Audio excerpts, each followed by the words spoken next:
신통기획 신에 대해서 우리 조정훈 경실련 토지주택위원장님을 말씀 좀 듣도록 하겠습니다.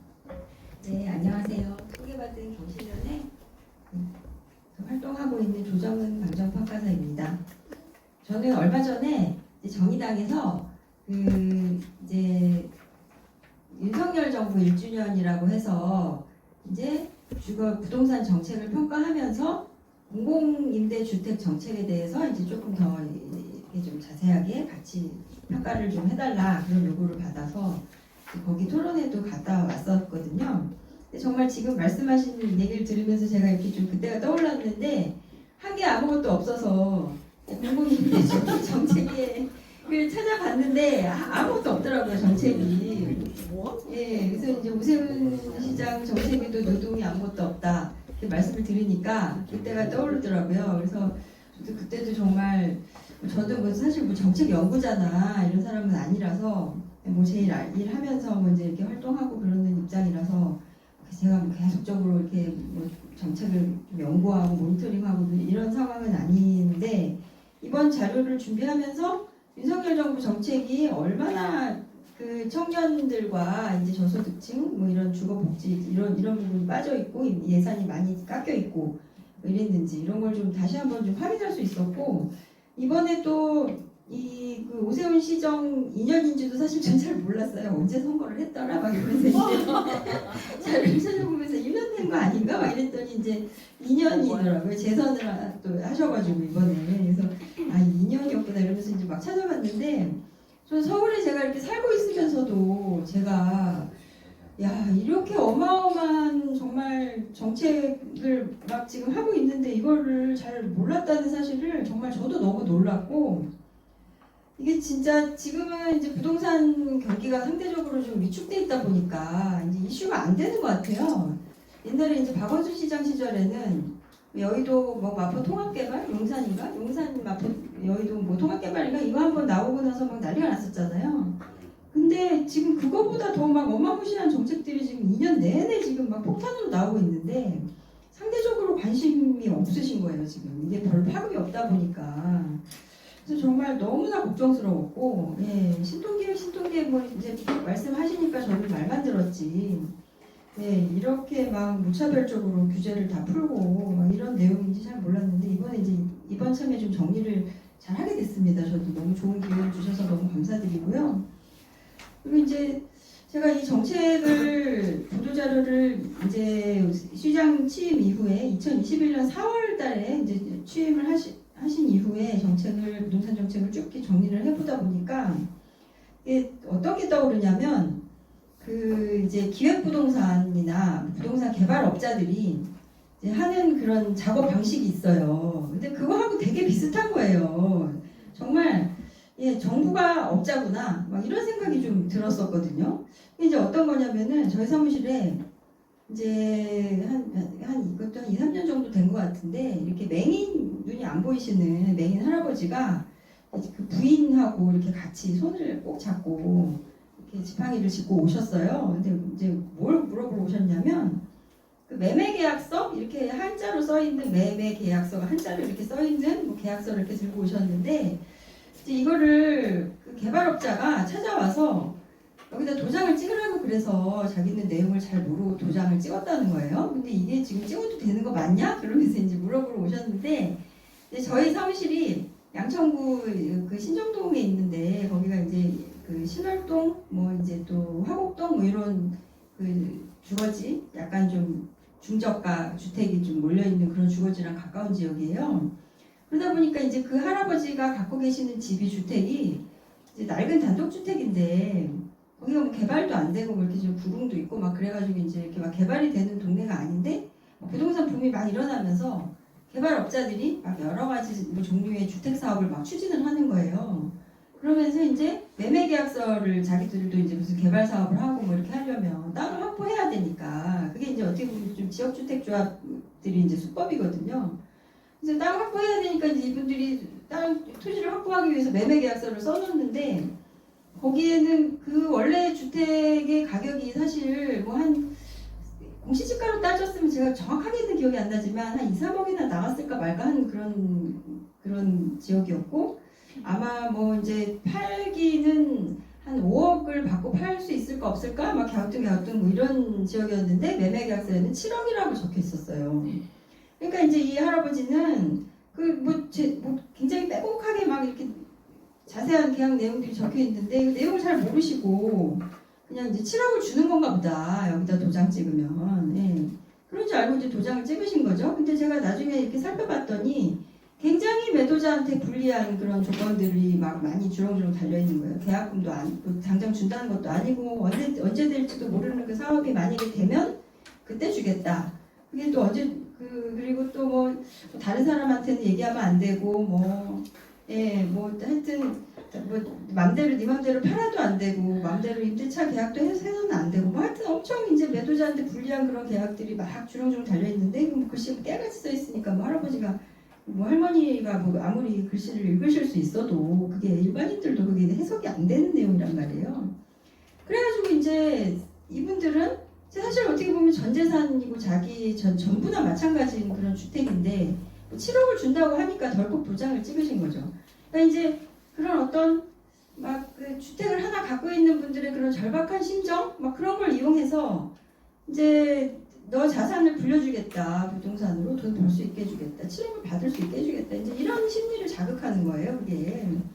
그래서 이제 그분이 그렇게 하고 오셔서 그 이후에 그 계약을 다시 해지하고 뭐 이런 절차를 밟기 위해서는 또 너무나 막 복잡하고 어려운 또 일을 하셔야 되는데 아마 자녀분들도 그런 일을 대신 해줄 수 있는 상황이 안 됐을 것 같다는 생각이 들었어요. 그래서 저도 뭐 더 이상 어떻게 도와드리기가 어려워서 뭐 이제 이렇게 뭐 이름이 갑자기 생각이 안 나는데 이렇게 공공에서 이렇게 법률 지원해주는 그런 센터가 있잖아요. 그래서 거기를 이제 안내를 해드리고 그랬었거든요. 근데 이제 이 오세훈 시장이 지금 하고자 하는 그런 그 개발 계획들이라는 게 대부분 그런 것들이에요.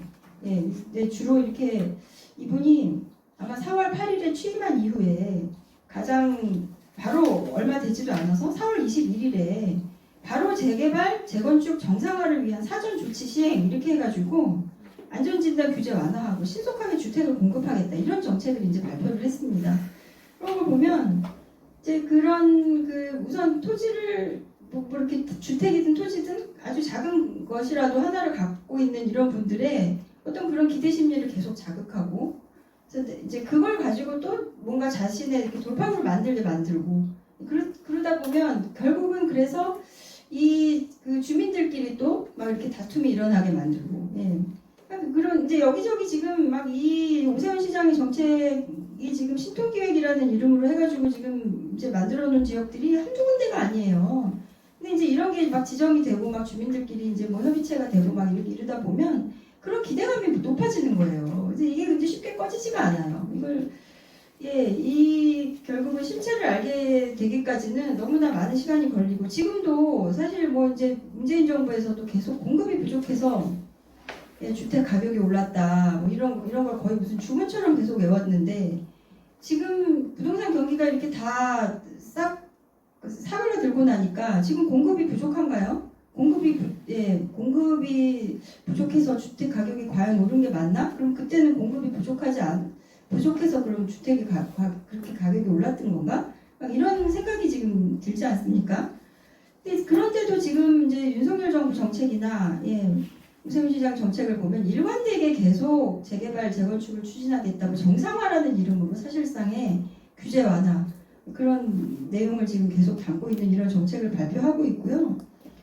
그래서 이제 뭐 지금 그 구체적으로 정책 내용을 살펴보면 너무 많아요. 근데 대부분 내용이 다 그런 것들이고 이분은 제가 오세훈 시장은 아마 이 개발 사업을 정말 자기가 너무 하고 싶어서 재개발, 재건축을 활성화시키기 위해서 시장이 됐나? 거의 자기의 그런 온 신경이 여기에 지금 한 절반 이상은 가 있는 게 아닐까? 막 이런 생각이 들 정도였어요. 그래서 이제 지금 그동안에 뭐 억눌러 왔던 주거정비 지수제를 폐지하겠다. 6대 재개발에 대한 규제를 완화하겠다. 그럼 이전 정부에서는 사실 공급이 적지 않았었거든요. 근데 규제가 있었음에도 불구하고 그렇게 공급이 많이 이루어졌는데도 불구하고 또 계속 가격이 올라왔던 거죠. 근데 여기에다가 지금 가격, 부동산의 그런 어떤 문제가 지금 있지도 않고 오히려 지금 지어놓은 집들이 팔리지 않거나 팔리지 않아서 지어놓은 집들도 지금 계속적으로 사업성이 안 나와서 분양이 지금 불투명해서 이걸 어떻게 팔아야 될지 몰라가지고 중단되는 사업장들이 이렇게 많은 이런 상황에서 이 틈을 타서 이렇게 많은 규제 완화 폭탄을 던져 놓으면 나중에 또 다시 한번 또 이제 부동산 경기가 과열됐을 때 이게 얼마나 큰 사회적 문제가 될지 참 너무 걱정이 많이 되는 상황이고요.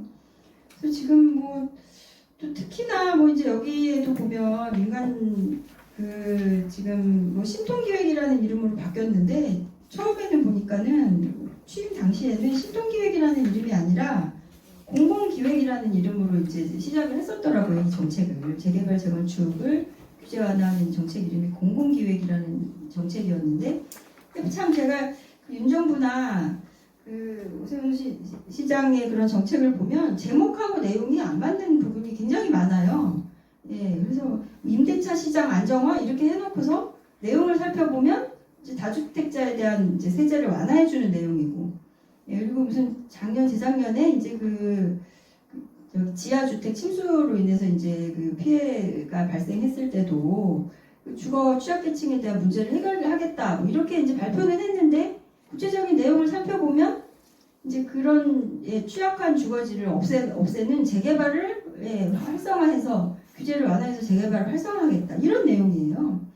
그러니까 이제 제목하고 좀 내용이 전혀 다른 경우가 참 많은데 제가 처음에 이 공공기획이라는 말을 듣고 또 네이밍을 이렇게 이제 하는 거죠. 이분들이 이 내용은 전혀 공공성하고는 관계가 없는 최대한 민간이 많은 이윤을 볼 수 있도록 그렇게 사업을 할 수 있게 해주는 그런 내용의 이제 정책임에도 불구하고 앞에는 이제 공공기획 뭐 이런 이름으로 이제 시작을 했었는데 근데 이제 그 이후에는 또 이제 공공기획이라는 이름에 좀 오해가 많았는지 좀 이렇게 개발 참여하는 분들이 별로 없고 막 그러다 보니까 점점 더 과감하게 규제를 완화하고 있는 그런 모습이 보여지는 것 같고요. 그래서 이제 전 정부에서 추진했던 공공재개발 이런 부분은 이제 대부분 또 폐기시키고 그 이후에는 이제 공공기획이라고 했다가 지금은 신통기획이라는 이름으로 이름이 바뀐 이 정책으로 이제 주력을 계속 하고 있는 그런 상황이고 여기도 지금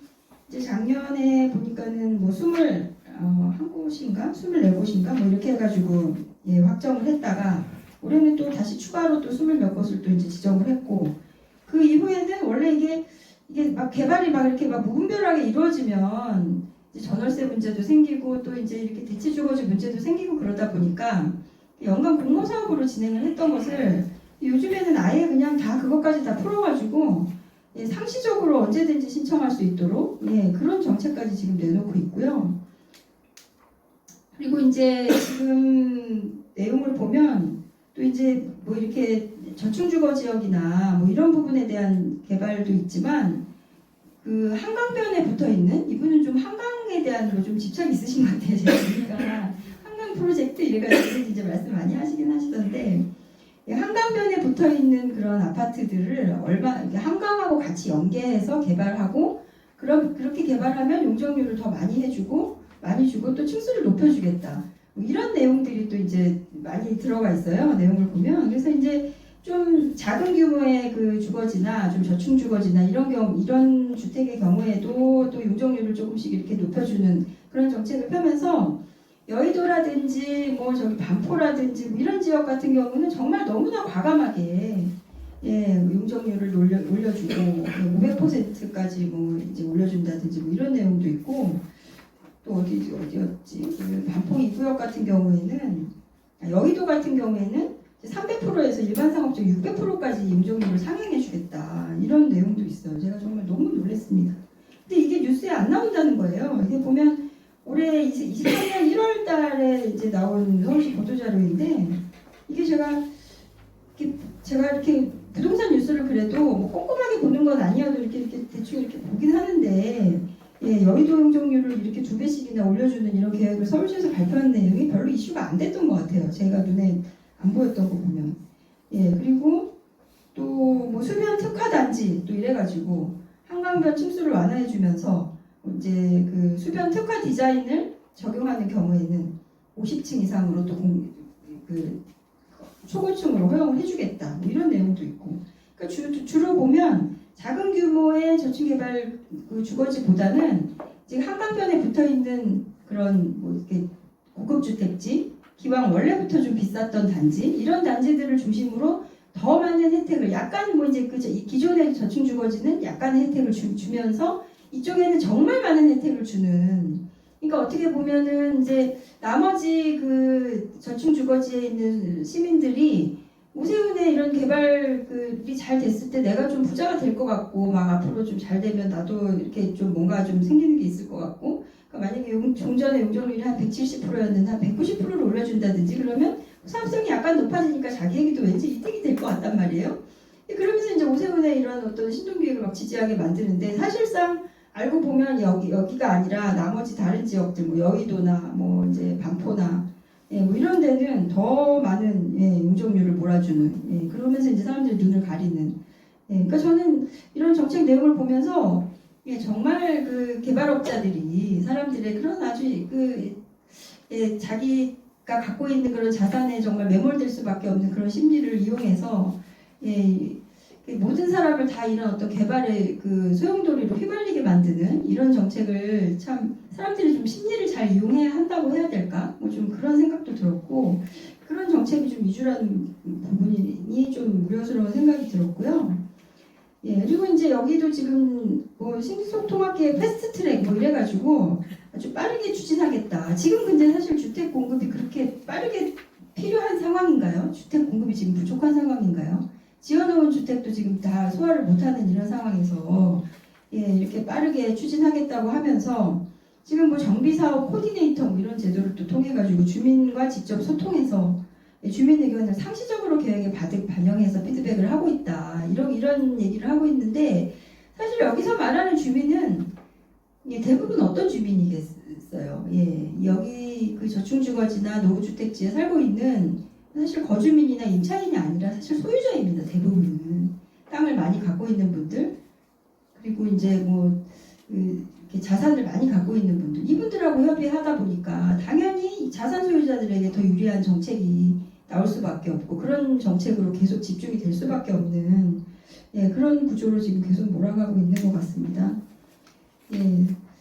그래서 이제 지금 뭐 그런 부분이 좀 우려스럽고요.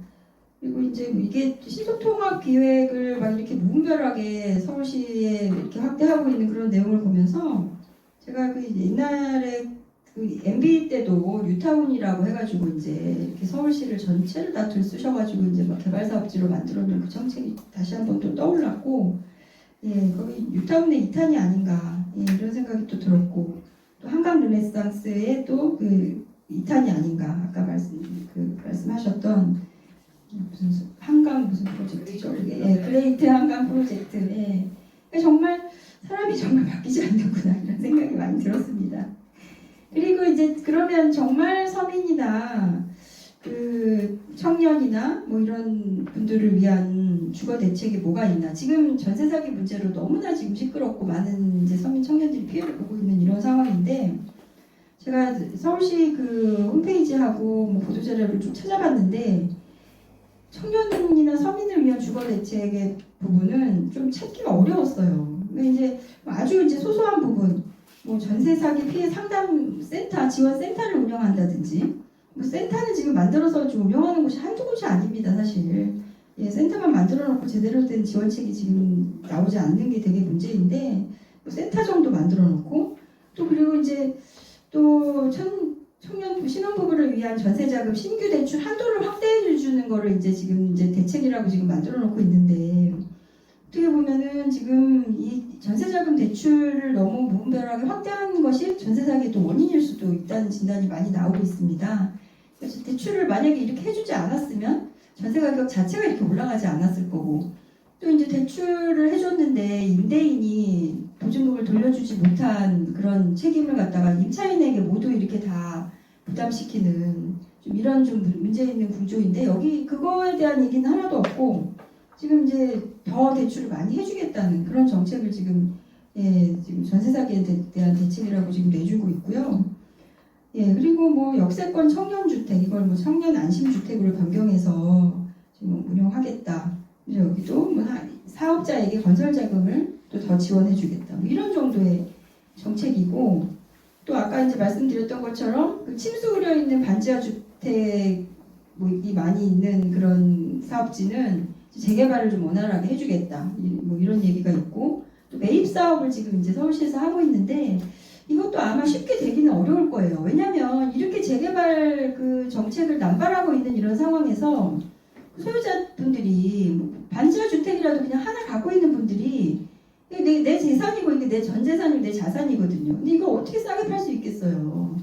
내 여기 이제 개발되면 내가 아파트 하나 준다는데 나 반지하 주택 하나 갖고 있는 분이 개발되면 새 아파트를 하나 준다는데 이거 반지하 주택을 싼 값으로 이제 팔 수가 없는 거예요. 그러니까 이제 결과적으로는 전체의 부담만 늘어나고 공공이 이렇게 매입하고 막 이렇게 좀 그 제대로 된 주거 정책을 취할 수 있는 그런 그 운신의 폭을 계속 작게 하는 거죠. 그래서 뭐 이런 것을 지금 정책이라고 계속 내고 있는데 정말 앞뒤가 하나도 안 맞고 아구가 안 맞는 정책 아닌가 이런 생각이 들었고 그리고 뭐 이제 또 막 샅샅이 뒤지다 보니까 저소득층 600가구에게 집수리비를 180만 원 지원해주겠다. 정말 너무나 소소하죠. 그리고 이제 청년들에게 월세를 뭐 지원해주겠다. 한 2만 5천 명에게 뭐 이런 정도 정책. 이걸 가지고 지금 홍보를 하고 있는데 근본적으로는 이렇게 어마어마한 신통기획, 모아주택, 뭐 한강 그레이트 한강 그레이트가 참 안 헤어지네요. 이런 정책을 취하면서 기존 자산 소유자들에게 또 특히 더 고급 주택지, 더 비싼 주택지, 비싼 부동산 갖고 있는 분들에게 더 많은 혜택을 몰아주는 이런 정책을 이제 펴면서 정말 아주 뭐 면피도 아니죠. 청년으로서 2만 5천 명에게 뭐 20만 원 정도 지원해주는 10개월간 뭐 이런 정책을 지금 이제 같이 내놓고 있습니다. 그래서 앞으로 좀 이게 지금 이렇게 조직화되지 않아서 저층 주거지나 저소득층이 살고 있는 이런 주택에 대한 정책은 항상 후순위로 밀리는 것 같은 이제 뭐 이렇게 제가 그 종전 정책들하고 좀 비교를 해보면 그래도 박근혜나 이명박 정부 때는 이제 막 개발 계획을 발표하면서도 또 공공임대주택도 같이 좀 병행해서 발표하고 뭐 이렇게 구색 맞추기 식으로라도 발표하고 그런 경향이 있었는데 이번 이제 윤석열 정부 정책을 쭉 보면서도 여기는 정말 이제 구색 맞추기조차도 하려고 하는 게 아니구나. 그냥 아예 그냥 대놓고 무시하고 자기 하고 싶은 대로 하는 거 아닌가? 이런 생각이 많이 들었습니다. 이런 부분을 좀 어떤 식으로 같이 힘을 모으고 세력화하고 목소리를 만들어내고 이런 부분이 좀 앞으로 많이 과제가 될 것 같고요. 정의당에서 앞으로도 많이 노력해 주실 거라고 믿습니다. 감사합니다. 전용호 감정평가사님께서 대표적으로 이제 오세훈 시장의 주거정책에 관한 대표적인 신적 통합기획과 관련해서 좀 말씀을 좀 해주셨습니다. 마찬가지일 것 같아요. 이제 이명박 시절, 오세훈 시절에 했었던, 예기 시절에 했었던 뉴타운 재개발 재건축의 새로운 버전 이게 아주 이제 얘기를 하고 계시고요. 그러다 보니까 이제 의리하게 재개발 재건축의 민간 개발자를 하다 보니까 종상향이나 임용률을 하향시키고 이런 부분들이 좀 있었고 마지막 임대주택 관련해서는 올해 정부 예산의 특징 중에 하나가 뭐였냐면은 임대주택 건설 예산을 떨어뜨리고 매입을 위한 대출을 물량을 늘리는 방식으로 해서 집을 사라라는 방식으로 전환을 시킨 거예요. 그래서 결국은 서울시도 그러한 영향을 받을 수밖에 없는 거였고요. 그래서 가장 대표적으로 피해보는 층들이 어디냐면 신혼부부들 물량을 한 50% 좀 줄였었거든요.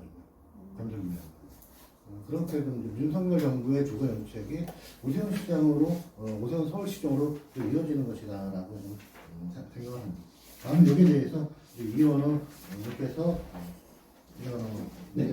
바로 토론을 해주시겠습니다. 그 자료 92페이지부터 보시면 되는데요. 그 앞에 조정 선생님께서 발제문에서도 이 서울시 신속통합계획과 모아주택 그레이트 한강 중심으로 객관적으로 평가하셨고 이게 되게 좀 중요한 지점인 거죠. 왜냐하면 신속통합계획이나 모아주택 같은 경우는 서울시 자체도 오세훈표 주택공급정책이다라고 말하는 정책들인 거고 그레이트 한강 프로젝트도 뒤에 발표가 있겠지만 이게 생태환경적인 프로젝트가 아니라 사실상 토건개발 프로젝트라는 점에서 주거정책의 핵심 평가 대상이 된다고 보고 있고요. 저는 여기에 더해서 또 공공임대주택과 관련돼서 좀 중요 평가를 하려고 하는데 보니까 그 앞선 주제에서는 오세훈 시장이 한 게 없다 생각했는데 지금 말씀 들어보니까 여기서 너무 이상하게 한 게 많잖아요. 그래서 사실 이 서울시장에서도 저 평가 토론의 배경을 보면 막 건설 공사이잖아요. 그러니까 오세훈 시장의 서울시장 2년 하면 바로 저 건설 토건 사업이 아마 떠오르기 때문에 저 사업 하느라고 다른 거 안 했나 봐요. 좀 보시면 될 것 같은데 전 우선 이 서울시 조직 개편, 오세훈 시장의 조직 개편을 통해서 좀 어떻게 보고 있는가를 봤을 때 과거로의 회귀라고 보는데요. 어쨌든 오세훈 시장은 집값 폭등기에 재보궐선거로 등장했잖아요. 그러면서 그 시기에 소위 전임 시장이 정비사업 이런 개발 사업을 억제해서 주택 공급이 안 됐기 때문에 집값이 폭등했다라는 잘못된 진단을 하면서 나는 그래서 스피드 주택 공급을 하겠다라고 표방을 했었죠. 그래서 스피드 주택 공급을 위해 조직 개편을 했는데 거기에 기존에 어떻게 보면 이런 전면 철거형 개발 사업의 대안으로 나왔던 도시재생 사업을 추진했던 도시재생시를 아예 폐지를 했고 이 재개발 정비 사업을 활성화시키기 위한 신속통합기획과를 신설했습니다. 그리고 오세훈표 민간주도 공급정책이라고 하는 모아주택이나 상승주택 공급을 위해서 주택정책실의 전략주택공급법과를 만들고 또 임시기구였던 주택공급기획관도 정규기구로 만들었죠. 그리고 이 주택정책실에 처음으로 개방형 공모사업으로 정책실장을 공모를 했어요. 근데 사실상 공모지 우회관을 이미 내정했었고 이 사람을 과거에 이 서울 오세훈 시장 당시에 부자관하고 지금은 민간 건설사 대표이사로 있는 사람을 이 주택정책실장으로 이제 임명했죠. 그리고 또 이 그레이트 한강 프로젝트랑 또 지천 르네상스를 추진하기 위해서 미래공간 기획관도 신설을 했습니다. 이런 조직 개편을 보면 그러니까 서울시 도심 재구조화를 하겠다는 게 핵심인데 그 도심 재구조화의 핵심 방향은 도심 주거지를 개발하겠다. 그것은 어떤 방식으로? 민간 재개발 재건축 방식으로 거기다가 고밀 개발이라고 하는 복합 개발 방식으로 또 하나가 수변 중심의 공간을 재편하겠다라고 하는 게 바로 한강 르네상스나 지천 르네상스인 거죠. 이것만 딱 보면 이제 많이 다 얘기하셨지만 오세훈 시장 민선 4기 때 했던 뉴타운 재개발과 한강 르네상스를 그대로 다시 지금 7, 8기 때 하고 있는 거다라고 평가할 수 있겠습니다. 주택공급정책과 관련돼서 먼저 신속통합기획과 관련돼서 보면 신속통합기획은 어쨌든 재개발 재건축을 아주 빠른 속도로 할 수 있게 해주는 거거든요. 근데 그러다 보니까 정비구역이 과도하게 지정되고 있는 게 문제입니다. 사실 그 전임 시장 때 2015년부터 정비지수제라는 것을 도입했어요. 이거 뭐냐면 지금의 재개발 사업은 물리적 요건만 충족되면 구역 지정할 수 있게 되어 있거든요. 노후 주택이 어느 정도 되어 있는지, 이 호수밀도라고 해서 단위면적당 주택이 몇 개가 있는지, 도로랑 접도율은 어떻게 되는지 이 요건만 되면은 구역을 지정할 수 있는데 이러다 보니까 너무 과도하게 지정이 돼버리니까 서울시가 2015년부터 심의 요건으로 정비지수제를 도입해서 거기 실제로 거주민들의 비율은 어떤지, 주민들의 의견은 어떤지, 문화재 이런 것들은 없는지 이런 것들을 자료를 바탕으로 서울시 심의위원회에서 심의를 통해서 하도록 하다 보니까 사실상 2015년 이후에 신규 정비구역이 지정되지 않았거든요. 근데 지정하지 않아도 될 만큼 이미 과거 이명박 시장 시절, 과거 오세훈 시장 시절에 너무나 과다 지정해놓은 것들이 이미 많이 있었기 때문에 사실상 그래서 더 이상 지정을 하지 않고 있었죠. 근데 오세훈 시장 오자마자 바로 이 정비지수제를 폐지했습니다. 그래서 보면은 뒤에 94페이지 표를 보시면 제가 오세훈 시장 취임하고 바로 한 달 후에 있었던 토론회 때가 있어서 그때 이 서울시 이런 정비사업 정보 공개하는 사이트가 있거든요. 클린업 시스템이라고. 그때 거기 자료를 다 다운받아서 그때 분석해봤을 때는 그러니까 착공 이전 단계, 그러니까 아직 이 착공하기 전 단계이고 사업이 중단된 곳을 빼고 해제된 것들을 빼고 진행 중이고 착공 이전 단계인 곳이 329곳이었어요. 이곳은 대부분 아까 얘기했던 과거 이명박 오세훈 때 지정된 곳이거든요. 서울에 이렇게 한 330곳이 이미 오세훈 시장 취임 전에도 이미 과거에 지정된 곳들이 남아 있었는데 착공 전 단계로. 근데 제가 이번에 지난주에 분석을 다시 해봤더니 그 착공 이전 단계가 502곳이에요. 그래서 보면은 그러니까 재개발 사업은 34곳이 증가했고 재건축 사업 1곳, 가로주택 사업 80곳, 소규모 재건축 14곳 해서 130개가 오세훈 시장 이후에 새롭게 이렇게 구역이 지정되거나 사업이 추진되고 있는, 특히 가로주택 정비 사업이라고 소규모 정비 사업, 소규모 재개발 방식인 건데 이게 굉장히 많이 늘었죠. 사실 여기에서는 세입자 관련된 대책들이 거의 없는 상황이어서 사실상 좀 문제가 있고요. 또 하나, 이런 이게 결국은 주택 공급하는 방식이다라고 오세훈 시장은 얘기를 하는 거잖아요. 그래서 이제 신통기획으로 1차, 2차 46곳을 설정했고 5만 9천 호가 공급될 거다라고 서울시는 발표를 했거든요. 근데 이 공급 호수에는 지금 있는 주택, 멸실되는 주택이나 가구 수는 전혀 고려하지 않는 거예요. 기존의 것들 다 철거하고 새로 짓는 게 5만 9천 호라는 거면 원래 그럼 몇 호가 있었냐. 그 다음에 특히 저층주거지 같은 경우는 주택 수보다 가구 수가 훨씬 많잖아요. 다세대 다가구 이런 것들 때문에. 그럼 가구 수가 그러면 증가하는 거냐라는 것에 대해서 사실은 저는 그런 순증 효과는 별로 없다고 보거든요. 왜냐하면 과거 뉴타운 시대 때도 보니까 실제로 기존 가구 수 대비 아파트는 주택 하나당 한 가구니까 실제로 늘어난 가구가 별로 없더라라는 거고, 일부 구역에서는 오히려 줄었다는 이제 결과도 있는 거거든요. 그건 왜냐하면 중대형 평수의 아파트가 공급되니까 그런 거죠. 사실 그래서 제가 1차 후보지 서울시가 선정했을 때 그때 또 중앙정부는 공공재개발 이런 지역 발표했었잖아요. 그래서 의원실 통해서 국토부랑 서울시 각각 자료 청구를 요청했어요.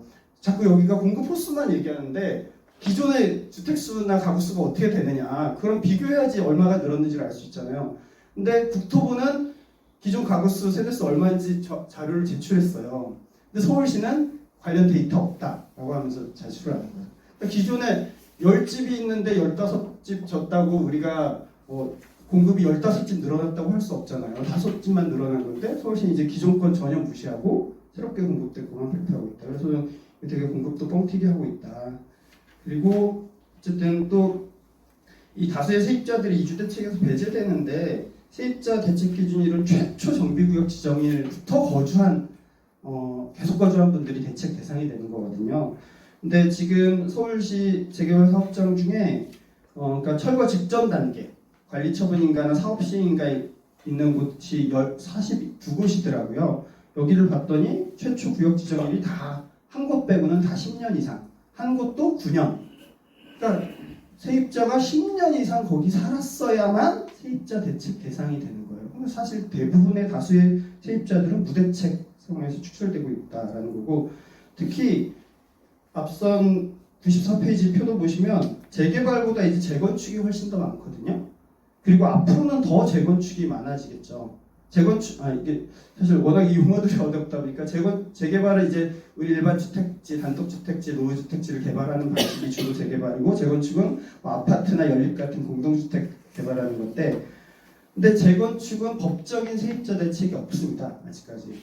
그러니까 근데 앞으로 재건축이 훨씬 많고 앞으로는 재건축이 더 많아질 건데 구역 지정을 이렇게 늘려나가면 더 대책 밖의 세입자들이 늘어나는 문제들이 발생한다라는 우려가 있고요.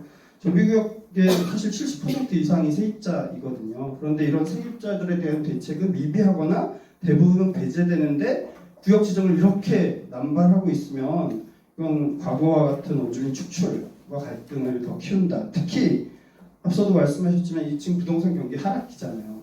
이런 하락기 때 구역을 과도하게 지정해 놓으면 사업은 정체돼서 추진은 못 되는데 미분양 날까봐 건설사를 추진을 못 하잖아요. 근데 구역은 많이 지정해 놓으니까 이 상황에서 이제 지역은 황폐화되고 갈등만 더 커지는, 과거 10년 뉴타운 추진 안 돼서 갈등된 것처럼 이렇게 될 우려가 높고, 거기에서 사실은 이 철거민들은 더 고립된 방식에 놓이게 되는 이런 위험들이 상존하고, 약간의 부동산 반등기가 있으면 이때 몰아붙이면 안 된다 막 하면서 그럴 때 또 이제 폭력적인 강제 철거 위협도 상존하는 이런 상황이라는 거 문제입니다. 그 모아주택이나 상생주택 같은 경우가 오세훈표 전략주택 공급 정책인데 모아주택이 아까 얘기했던 그런 소규모 정비사업 그래서 이게 지금 80곳 이상 지정을 한 거잖아요. 이런 거고 상생주택은 민간이 민간 토지를 빌려주면 거기에 공공주택을 짓는 방식인데 사실 민간 사업자에게 엄청난 이익을 몰아주는 방식이라는 비판들이 있죠. 그리고 거기에서는 이 증가된 용적률의 일부를 공공주택으로 확보한다고는 하지만 그 유형이 민간 참여형 장지전세 주택으로 공급되고 있다라는 면에서 좀 이 공공성이나 형평성에 문제가 있다라는 거고요. 특히 사실 이 시프트 그러니까 장기전세 주택 같은 경우가 어쨌든 이게 이 월세 방식이 아니라 전세 방식이기도 하고 워낙 이 규모가 그러니까 높은 평수에 중대형 평수로 공급하다 보니까 실제로 이게 그동안에 SH공사의 부채의 주요한 원인이었다 이런 비판적 평가도 있었는데 그런데 SH공사는 이런 부채 감축을 위해서 사실 저소득층형 매입임대주택 공급 예산을 줄인다는 계획을 발표했는데 오히려 이런 이 민간 사업지를 활용한 장기전세 주택 인허가 물량은 대폭 늘리고 있다라는 점에서도 문제가 있는 것 같습니다. 그다음에 이제 그레이트 한강과 관련돼서 그러니까 오세훈 시장의 슬로건이 또 매력 특별시 서울이잖아요. 근데 누구한테 매력 있는 도시를 만들려고 하는 것인가를 보면 그러니까 이게 한강 레네상스 2.0인데 후보 시절 얘기했던 한강을 중심으로 한 글로벌 도시 경쟁력을 강화하겠다라는 거거든요. 그러면서 시장에서 제시한 건 전임 시장 때 서울의 도시 경쟁력이 하락했다라고 하면서 제시하는 게 그 미국의 AT사라고 하는 민간 기업에서 발표하는 글로벌 도시 경쟁력인데 그 경쟁력 수치는 어떻게 측정되냐면 주로 외국 기업들을 얼마나 유치하냐를 갖고 측정이 되는 거거든요. 결국 한강을 중심으로 글로벌 도시 경쟁력을 강화한다는 것은 외국 기업들이 좋아할 땅, 외국 기업들이 유치할 수 있는 그런 곳을 만들겠다라는 거고 그래서 사실 이 그레이트 한강 프로젝트에서 주요한 사업 중에 하나가 바로 이 용산 정비창이라고 하는 용산역 뒤편 50만 제곱미터의 공공 토지를 용산 국제업무지구로 개발한다라고 하는 거거든요. 그래서 초국적 기업들 유치하겠다라는 건데 지금 작년에 서울시장이 발표한 거에 따르면 SH공사가 기반시설 공사를 한 다음에 분할을 해서 민간에 매각해서 그 국제업무지구 조성하겠다는 계획이에요. 이거는 도심에 그 가뜩이나 부족한 공공토지 중에 그래도 도심 한가운데 아주 넓게 있는 공공토지가 용산 정비창 부지인데 여기를 공공이 조성해서 민간에게 팔겠다라고 하는 계획이라는 점에서 굉장히 문제가 있다라는 거고요. 특히 이게 용산에 있는데 용산 같은 경우가 사실 주거빈곤율이 20%로 굉장히 높은 지역이에요. 근데 용산의 장기공공임대주택 비율은 단 1%밖에 안 되거든요. 그럼 이 땅을 어떻게 해야 되냐? 민간 기업을 위한 땅으로 파는 것이 아니라 공공주택이나 공공병원이나 더욱더 공공시설들을 유치하는 공간으로 우리는 만들어야 된다는 게 중요할 것 같습니다. 거의 또 사실 또 약자와의 동행도 굉장히 강조하면서 약자와의 동행과 관련된 주거 부분으로 발표한 게 이겁니다. 그러니까 고품질 임대주택을 공급하겠다라는 거예요. 근데 저도 이 고품질 임대주택의 품질이 당연히 개선돼야 되고 평형도 더 넓어지고 다양해져야 된다고 생각해요. 근데 이 방향이 지금 어떻게 가냐면 고품질 임대주택을 하기 위해서 오히려 이 서울시는 재개발 사업의 공공임대주택 의무 공급 비율을 더 줄였어요. 줄이고 그러니까 원래 지금 법률상으로는 주거지역은 서울시는 10에서 20%, 상업지역은 5에서 20% 공급할 수 있기로 되어 있는데 원래 기존 오세훈 시장 전에 서울의 고시는 15%였거든요. 근데 작년 연말에 10%로 또 줄였어요. 임대주택 의무 공급 비율을 줄였고 여기에다가 이제 호수가 아니라 면적 기준으로도 할 수 있게 하겠다라고 해서 결국은 임대주택 면적은 늘어나지만 공급 폭수는 확 줄어드는 이런 문제가 발생하고 있다라는 것이고요. 마지막은 시간이 없으니까 마지막은 어쨌든 사실 매입임대주택 공급과 관련돼서 너무 후퇴하고 있는 게 문제인데요. 그러니까 서울시가 이런 재개발이나 정비 사업이 아닌 방식으로 공공임대주택을 공급할 수 있는 거의 유일한 수단이 기존 주택들을 사서 임대주택으로 하는 거거든요. 그래서 생활권 내에 소규모 임대주택들을 확대해 나가는 방식인데 이것에 대해서 사실 오세훈 시장 이후에 매입 임대주택 공급 목표 숫자도 줄었고 특히 계획 대비 공급 실정이 굉장히 미달하고 있다라는 문제가 있습니다. 그래서 작년 같은 경우는 13%, 그러니까 99페이지 표에 보시면 사실 2000년 이전까지는 거의 공급 실적 대비 목표율을 달성했었어요. 근데 오세훈 시장 취임 이후 실적이 떨어지더니 작년에 이제 SH 김원동 사장이 들어오고 나서는 더 확 떨어져서 10몇 %대에 그치고 있다라는 거죠. 저는 이게 실제로 그러면 매입 임대주택의 공급 방식의 문제들을 개선해서 어떻게 더 많이 공급할 것인가라는 제시 없이 이걸 공급을 안 하는 방식으로 대응하는 것은 주거복지에 굉장히 후퇴하고 있다라는 거고, 또 올해 매입 계획이 서울시가 설정한 계획이 3,400호거든요. 근데 원래 서울시는 이 중에 반지하 1,000호, 일반 2,400호 매입하겠다 그러는데 SH공사는 이거 다 반지하로 매입하겠다고 지금 공고상으로는 그렇게 나와 있어요. 그럼 사실 지적하셨듯이 공급 실적 완전히 또 미달할 거예요. 반지하 주택만 3,400호를 어떻게 매입을 하겠어요.